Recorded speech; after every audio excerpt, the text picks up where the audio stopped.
వైశాఖ పురాణము 12వ అధ్యాయము. నారాయణం నమస్కృత్య నరం చైవ నరోత్తమం దేవీం సరస్వతీం వ్యాసం తతో జయ ముదీరయేత్.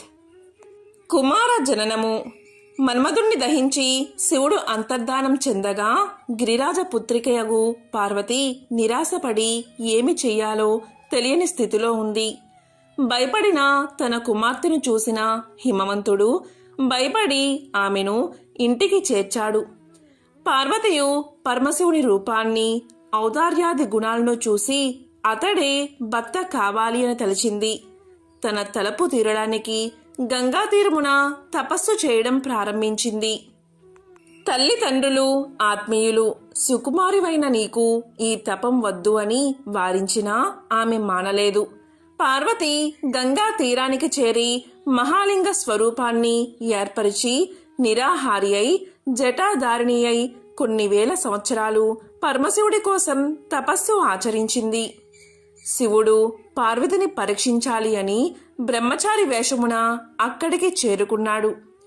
ఆమె శివుణ్ణి భర్తగా పొందడానికి తపస్సు చేస్తున్నట్లు తెలుసుకుని శివుడు పరిహసించాడు, నిందించాడు. అయినా ఆమెకు శివునిపై గల దృఢానురాగాన్ని తెలుసుకుని ప్రత్యక్షమై వరాన్ని కోరుకోమన్నాడు. పార్వతి శివుణ్ణి భర్తగా కోరింది. శివుడును ఆమె కోరిన వరాన్ని ఇచ్చి అంతర్ధానమయ్యాడు. శివుడు సప్తర్షులను తలిచాడు. శివుడు తలచినంతనే సప్తర్షులు నమస్కరిస్తూ వచ్చి శివుని ఎదుట నిలబడ్డారు. శివుడు, మీరు నాకై కన్యను ఇమ్మని హిమవంతుణ్ణి అడగండి అని చెప్పాడు. సప్తర్షులు శివుడి ఆజ్ఞను శిరసా వహించి తమ కాంతులచే దిక్కులను ప్రకాశింపచేస్తూ ఆకాశ మార్గాన హిమవంతుడి దగ్గరకు వెళ్లారు. హిమవంతుడు వారికి ఎదురు వెళ్లి నమస్కారం చేసి గృహంలోనికి తీసుకుని వచ్చి పూజించాడు. వారిని సుఖాసీనులు గావించి, మీరు నా ఇంటికి వచ్చుటచే నేను ధన్యుణ్ణి అయ్యాను. మీ వంటి తపోధనులు నా ఇంటికి రావడం నా తపఃఫలము. పుణ్య ప్రయోజనం కల మహాత్ములకు మీకు నా వల్ల కాదగిన కార్యం ఆజ్ఞాపించండి అని ప్రార్థించాడు. అప్పుడు సప్తర్షులు, నీవు మాట్లాడిన మాటలు యుక్తములై ఉన్నాయి. మా రాకకు గల కారణాన్ని విను. దక్ష ప్రజాపతి కుమార్తె సతీదేవి యజ్ఞశాలలో శరీర త్యాగం చేసి నీ కుమార్తె పార్వతిగా జన్మించింది.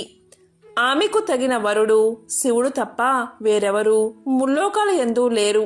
ఆమె ఆనందాన్ని కోరుకుని నీవు ఆమెను పరమశివుడికిచ్చి వివాహం చెయ్యాలి. వేల కొలది పూర్వ జన్మలయందు నీవు చేసిన తపం ఇప్పటికీ నీకు ఫలించింది అని పలికారు సప్త ఋషులు.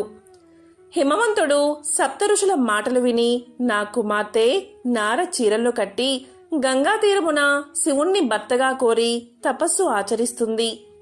పరమేశ్వరుణ్ణి వివాహమాడుట ఆమెకు మాకు ఇష్టమే. నేను నా కుమార్తెను మహాత్ముడగు త్రినేత్రుడికి ఇచ్చి తిని, మీరు పరమేశ్వరుని వద్దకు పోయి హిమవంతునిచే కుమార్తెయగు పార్వతి నీకు ఇయ్యబడింది అని చెప్పండి. ఈ వివాహాన్ని మీరే నిర్వహించండి అని సవినయంగా పరమానందంతో పలికాడు. సప్త ఋషులు హిమవంతుని మాటలు విని శివుని వద్దకు వెళ్లారు.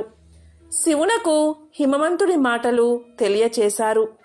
లక్ష్మీదేవి మున్నగు దేవకాంతలు, విష్ణు మున్నగు దేవతలు, షణ్మాతలు, మునులందరూ శివపార్వతుల కళ్యాణ మహోత్సవాన్ని చూడడానికి వచ్చారు. శివుడును సర్వదేవతాగణాలు, మునులు, షణ్మాతలు పరివేష్టించి ఉండగా వృషభ వాహనారూఢుడై వేదఘోషతో బేరీ మృదంగ ప్రభృతి వాద్యధ్వనులతో బంధు పరివారాలతో హిమవంతుని పట్టణానికి చేరారు. హిమవంతుడు శుభగ్రహ నిరీక్షితమగు శుభలగ్నమున పార్వతిని శివుడికిచ్చి వివాహం జరిపించాడు. వారి వివాహం ముల్లోకాలయందు మహోత్సవమయ్యింది. వివాహం జరిగిన తర్వాత శంకరుడు పార్వతితో కలిసి లోక ధర్మానుసారంగా సుఖిస్తూ ఉన్నాడు. పగలు సర్వ సంపత్సపర్ణమగు హిమవంతుని ఇంట, రాత్రులయందు సరస్తీరములయందు పుష్పఫల సమృద్ధములగు వనములయందు మనోహరములగు పర్వత సీమలయందు శివపార్వతులు స్వేచ్ఛా విహారాలతో సుఖిస్తూ ఉన్నారు. ఈ విధంగా కొన్ని వేల సంవత్సరాలు గడిచాయి.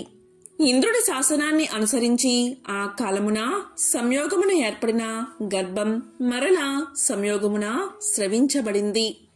అందువల్ల శివుడి కలయిక వల్ల పార్వతీదేవికి ఏర్పడిన గర్భం శివపార్వతుల పునఃసమాగముచే పోయింది.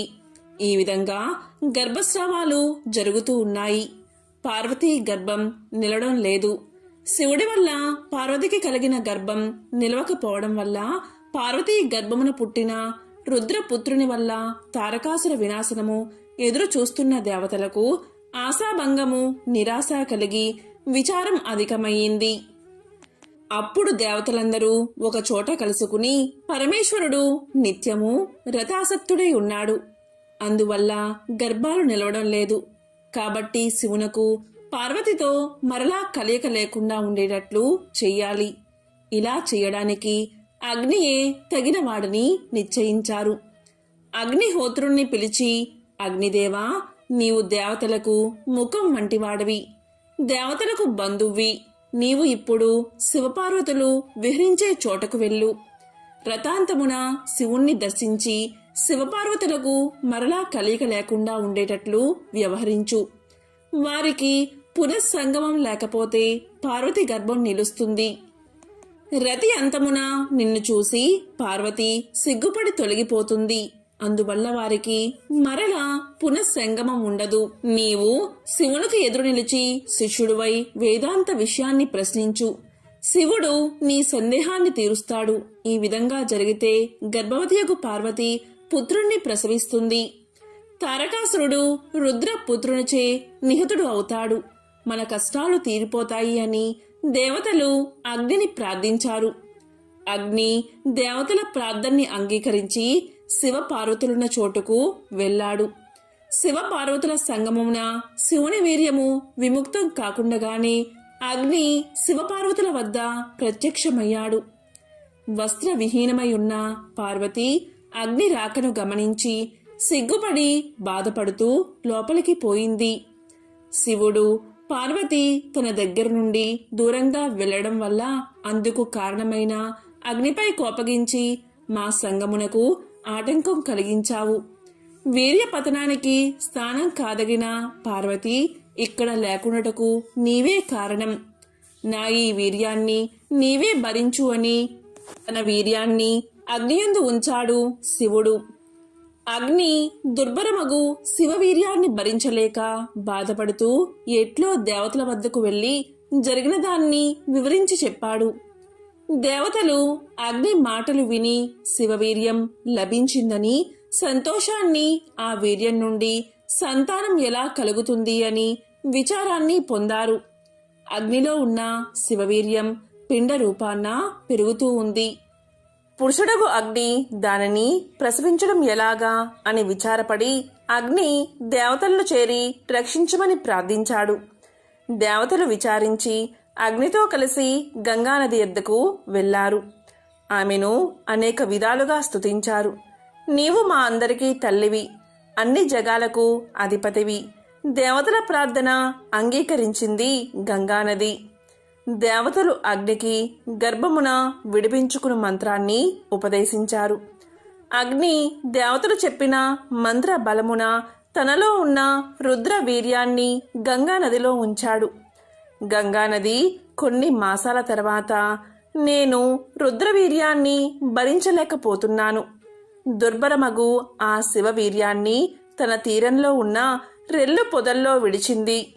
రెల్లు దుబ్బల్లో పడిన శివవీర్యం 6 ముక్కలయ్యింది. అప్పుడు బ్రహ్మ పంపగా వచ్చిన షట్కృత్తికా దేవతలు 6 విధాలుగా ఉన్న ఆ రుద్ర తేజస్సును ఒకటిగా చేశారు. అప్పుడు శివతేజస్సు 6 ముఖాలు కల పురుషోకారమై ఉంది. 6 ముఖాలు కల ఆ రూపం ఎవరి రక్షణ లేకుండా పెరుగుతూ ఉంది. ఒకప్పుడు పార్వతీ పరమేశ్వరులు వృషభాన్ని ఎక్కి శ్రీశైలానికి పోతూ ఆ ప్రాంతాన్ని చేరారు. అప్పుడు పార్వతీ స్తనాల నుండి క్షీరధారలు ప్రసవించాయి. పార్వతి తన స్తనాల నుండి నిష్కారణంగా క్షీరస్రావం జరిగినందుకు ఆశ్చర్యపడి, విశ్వాత్మక, నా స్తనాల నుండి క్షీరధారలు ఇలా నిష్కారణంగా స్రవించడానికి కారణమేమిటి అని అడిగింది. అప్పుడు శివుడు, పార్వతీ విను. పూర్వం మనం సంగమంలో ఉండగా అగ్ని వచ్చాడు. అప్పుడు నువ్వు అతన్ని చూసి చాటుకుపోయావు. నేను కోపగించి పతనోన్ముఖమైన నా తేజస్సును అగ్నియందు ఉంచాను. అగ్ని దాన్ని భరించలేక దేవతల సహాయమున గంగానదిలో వదిలిపెట్టాడు. గంగానది నా తేజాన్ని భరించలేక రెల్లు పొదల్లో విడిచింది. 6 విభాగాలైన ఆ తేజస్సును షడ్కృత్తికలు ఒకటిగా చేశారు. అప్పుడు 6 ముఖాలు కల పురుష రూపం అయ్యాడు. ఆ పురుష రూపమున్న చోటకు మనం వచ్చాము. ఇతడు నీ పుత్రుడు అవడం వల్ల నీ స్తనాలు క్షీరాన్ని స్రవించుటచే ఇతడు నీ పుత్రుడు, నా తేజస్సు వల్ల జన్మించినవాడు. ఇతడు శ్రీ మహావిష్ణువు సమపరాక్రమశాలి. వీనిని నీవు రక్షించి పాలించు. వీని వల్ల నీకు మిక్కిలి ప్రఖ్యాతి వచ్చును అని శివుడు పార్వతితో పలికాడు. పార్వతి శివుడి మాటలు విని ఆ బాలుణ్ణి తన తొడయందు ఉంచుకుని తన స్తనాన్ని అతనికి ఇచ్చింది. పరమశివుని మాటలచే ఆ బాలుని యందు పుత్ర వాత్సల్యాన్ని చూసిన పార్వతి వాని యందు పుత్ర స్నేహాన్ని పొంది ఉంది. ఈ విధంగా ఆ బాలుణ్ణి తీసుకుని ఆమె కైలాసానికి వెళ్ళింది. పుత్రుణ్ణి లాలిస్తూ ఆమె మిక్కిలి ఆనందాన్ని పొందుతూ ఉంది. రాజా, పరమాద్భుతమగు కుమార జననాన్ని నీకు వివరించాను. దీన్ని చదివినా విన్నా పుత్ర పౌత్రాభివృద్ధి పొందుతారు. దీంట్లో ఎటువంటి సందేహమూ లేదు. మన్మధుడు తపస్వియగు శివునిపై బాణ ప్రయోగం చేసి వాని తపోదీక్షకు భంగాన్ని కలిగించి శివుడి కోపానికి దుఃఖాన్ని పొందిన మరుసటి జన్మలో వైశాఖ వ్రతాన్ని చేసి పూర్వం కంటే గొప్పవాడు అయ్యాడు. కాబట్టి వైశాఖ వ్రతము అన్ని పాపాలను పోగొడుతుంది మరియు వైదవ్యాన్ని కలిగించదు. స్త్రీలకు భర్త లేకపోవడాన్ని, పురుషులకు భార్య లేకపోవడాన్ని వైదవ్యమని చెప్పవచ్చు. వైశాఖ వ్రతాన్ని చేసి రతి దహింపబడిన మన్మధుణ్ణి పొందింది. మన్మధుడు దగ్ధుడైన వైశాఖ మహిమ వల్ల భార్యను పొందాడు. విశాఖ అను పదము కుమారస్వామిని చెప్పును. వైశాఖ వ్రతమున విశాఖ జనన శ్రవణము పుణ్యప్రదం. శివుని కోపాగ్నికి గురి అయిన మన్మధుడు అనంగుడైనను వైశాఖ వ్రత మహిమ వల్ల సర్వోన్నతుడు, సర్వోత్తముడు, భార్యాద్వితీయుడు అయ్యెనో ఆ వైశాఖ వ్రతాన్ని ఆచరించని వారికి, వైశాఖ స్నానం చెయ్యని వారికి, దానం చెయ్యని వారికి వారెన్ని ధర్మాలు ఆచరించిన అలాంటి వారు కష్టాల పాలవుతారు. ఏ ధర్మాలు ఆచరించని వారైనా వైశాఖ వ్రతాన్ని ఆచరిస్తే వారికి అన్ని ధర్మాలు ఆచరించినంత పుణ్యలాభం కలుగుతుంది. వైశాఖ పురాణము 12వ అధ్యాయము సంపూర్ణం.